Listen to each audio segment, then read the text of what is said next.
تمام اہل اسلام کو السلام علیکم ورحمۃ اللہ وبرکاتہ۔ حضرت ابو ہریرہ رضی اللہ تعالیٰ عنہ سے روایت ہے کہ رسول اللہ صلی اللہ علیہ وآلہ وسلم نے فرمایا کہ اللہ عز و جل فرماتے ہیں کہ ابن آدم کا ہر عمل روزے کے علاوہ اسی کے لیے ہے، اور روزہ خاص میرے لیے ہے، اور میں ہی روزوں کا بدلہ دوں گا، اور روزہ ڈال ہے۔ تو جب تم میں سے کوئی روزہ رکھے تو وہ اس دن نہ بیہودہ گفتگو کرے اور نہ کوئی فحش کام کرے، اور اگر کوئی اسے گالی دے یا اسے جھگڑے تو اسے چاہیے کہ وہ آگے سے کہہ دے کہ میں روزے سے ہوں۔ قسم ہے اس ذات کی جس کے قبضہ قدرت میں محمد صلی اللہ علیہ وآلہ وسلم کی جان ہے۔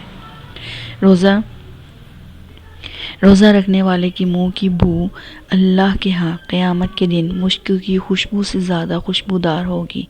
سبحان اللہ۔ روزہ رکھنے والے کے لیے دو خوشیاں ہیں۔